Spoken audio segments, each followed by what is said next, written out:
But this morning, just as I close today, I want to say thank you. It's amazing or as I just close this wee bit of presentation, thank you for those of you who have prayed for us, those of you who have remembered us, those who have given the work of GMSA. As you contribute, you might never have the privilege of going to Chile, Argentina, or Uruguay. You might not be able to go on these work trips and be involved practically. But if you stand with us in prayer, that does mean just as much to us, and we mean that with all our heart.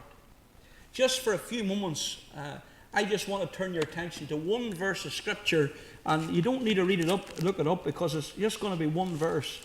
And just a wee thought in the book of Genesis, in chapter 22, and it's all about one man, and his name was called Abraham.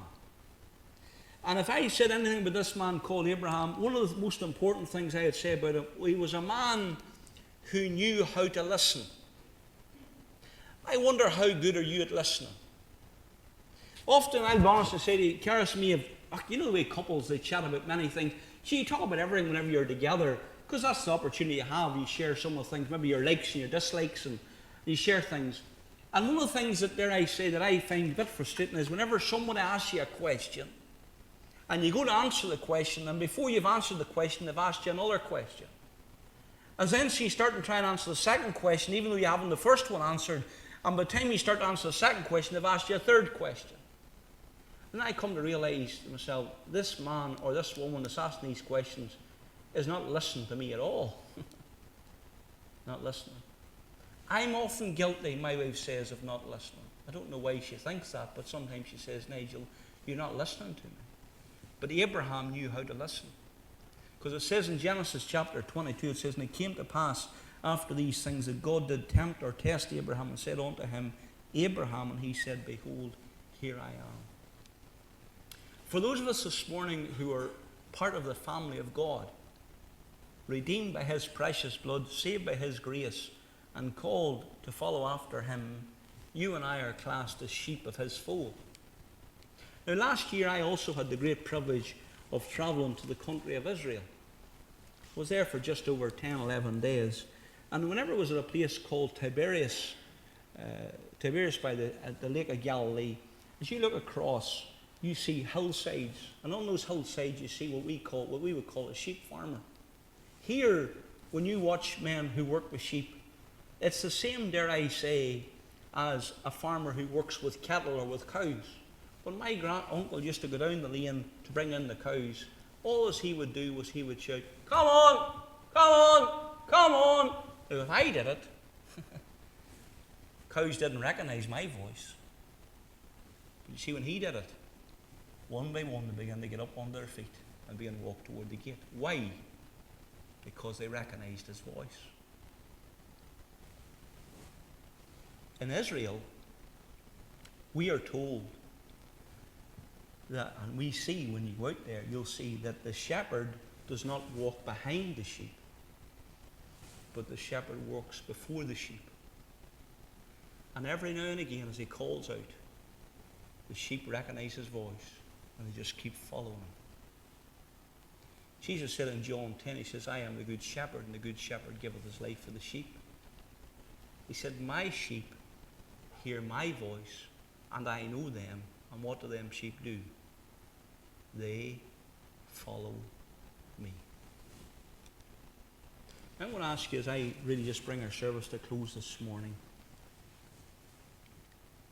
how well have you been following the shepherd?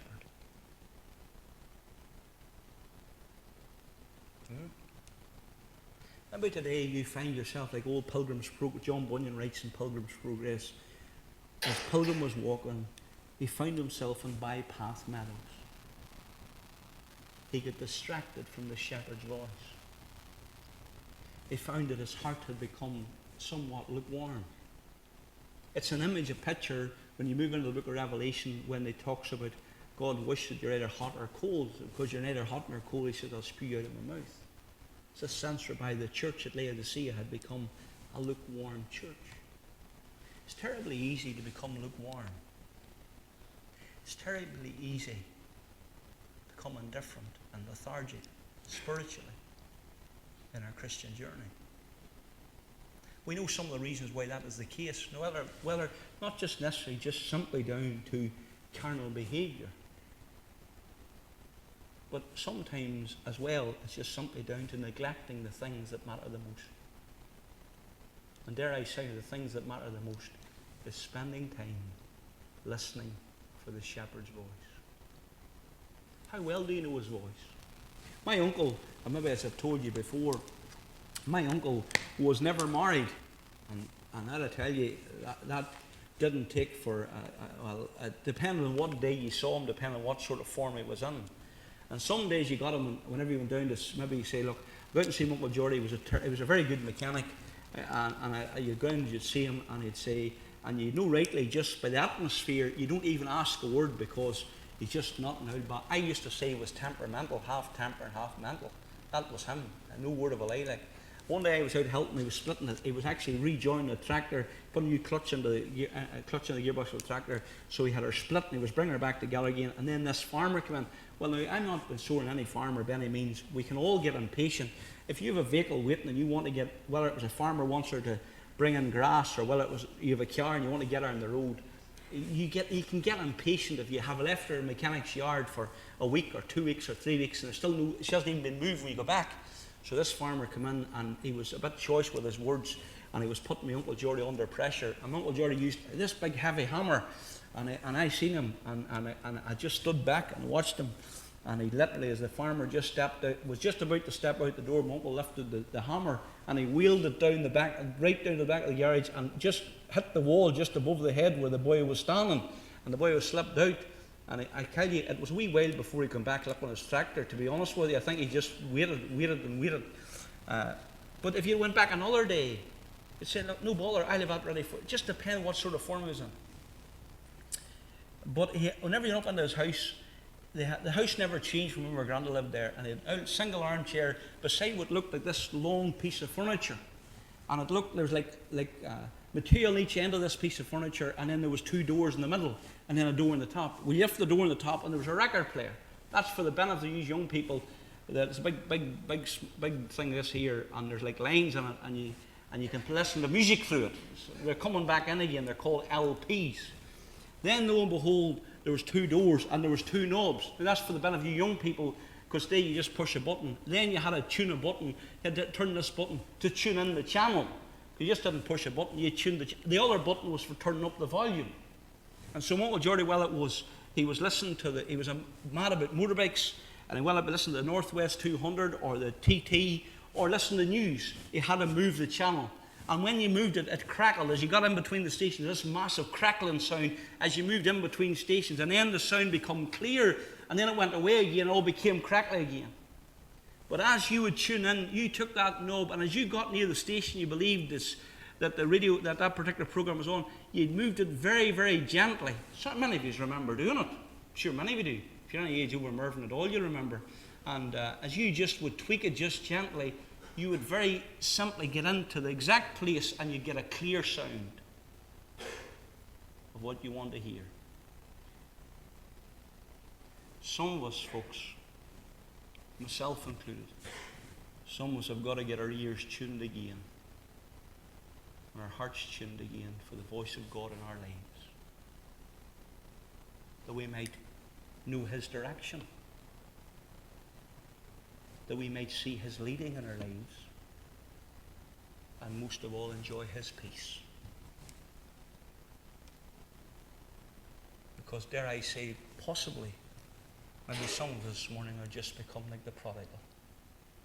We've wandered away. And we know where we need to come back to. But we're just not willing at present to come back. Maybe you've never come to Christ. Maybe today, as you sit here in this very building, you hear the invitation of the Savior says, come unto me, all ye that labour and are heavy laden, and I will give you rest. Take my yoke upon you and learn of me, for my yoke is easy and my burden is light. And maybe even as you listen, dare I say, maybe the Lord will direct you to pray for a mission organisation, not necessarily the one of GMSA. I'm not trying to take your attention away from other organisations, but as God's child, maybe God would lay a burden upon your heart to Pray more for missionaries. Pray more for your pastor. Pray even more that God would raise up labourers, people that would go in Christ's name. Despite discouragements, despite other things, and maybe even as you would listen, you would hear him saying, what about you? What about your life? Would you follow me? And maybe God would simply repot you and take you from where you are presently and make your life uneasy and say, look, I have something new for you. Are you willing to follow me?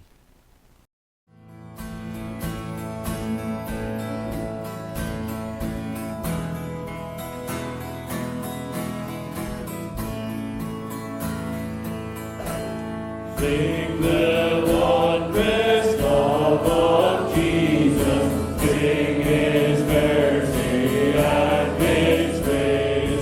In the mansions bright and blessed, he prepared for us a place. When we all get to heaven, what a day of rejoicing that will be.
That will be